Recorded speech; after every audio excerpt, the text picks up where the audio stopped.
तमिलनाडु के बाद शनिवार को मध्य प्रदेश और केरल ने भी कोल्ड्रिफ कफ सिरप पर बैन लगा दिया है। जानकर हैरानी होगी कि इस सिरप से मध्य प्रदेश में 27 दिन में 10 बच्चों की मौत हुई है। सभी की उम्र 1 से 5 साल के बीच बताई जा रही है।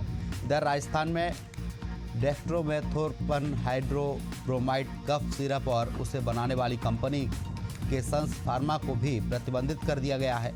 इस कंपनी का प्लांट जयपुर में है। इस सिरप से राजस्थान में 2 बच्चों की जान गई है। कोल्ड्रिफ दवा की मैन्युफैक्चरिंग तमिलनाडु के कांचीपुरम में हो रही थी। बच्चों की मौत के बाद तमिलनाडु सरकार ने गुरुवार को उत्पादन और बिक्री पर प्रतिबंध लगा दिया था। राज्य में इस दवा के थोक और रिटेल स्टॉक को सीज कर दिया गया है। केंद्रीय स्वास्थ्य मंत्रालय ने शुक्रवार को हेल्थ एडवाइजरी जारी कर कहा, 2 साल से कम उम्र के बच्चों को खांसी और सर्दी की दवाएं न दी जाए।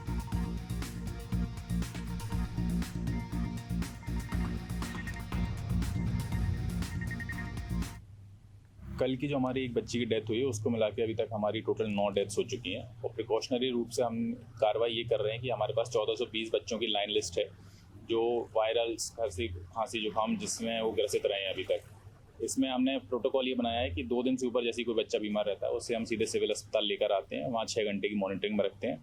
वहाँ से अगर केस बिगड़ने की गुंजाइश होती है तो जिला अस्पताल भेजते हैं, ठीक हो जाता बच्चा तो घर भेजते हैं और आशा को बोलते हैं कि हफ्ते में एटलीस्ट 2 बार जाकर उनका फॉलोअप लेते रहें। इसके अलावा हमने पानी की जांच, मच्छर की जांच, ये सब विभिन्न जो टीमें आई थी उनसे करवा ली है, वो सब रिपोर्ट्स नॉर्मल आई हैं।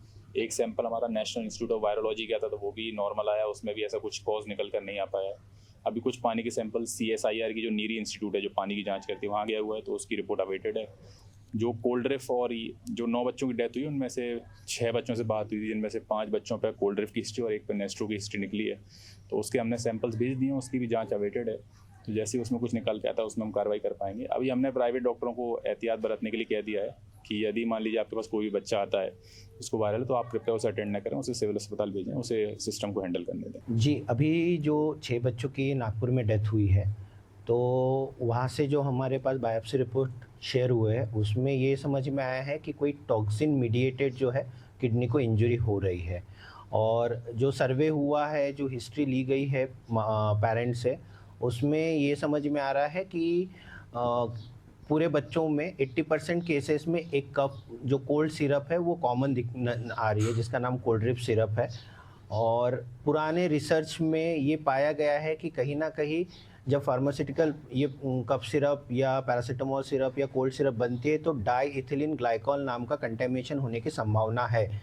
और जो कि सिनारियो उस तरफ जा रहे हैं तो अभी हमारा पहला हाइपोथेसिस यही है कि मे बी अगर कोई कंटेमिनेटेड सिरप है जो सभी बच्चों में एक कॉमन मिली है तो उसमें कहीं ना कहीं कंटेमिनेशन की संभावना है और इसी के चलते जो डाइथिलीन ग्लाइकॉल प्रोडक्ट से जो कंटेमिनेशन हुआ होगा और उससे ही किडनी इंजरी हुई होगी।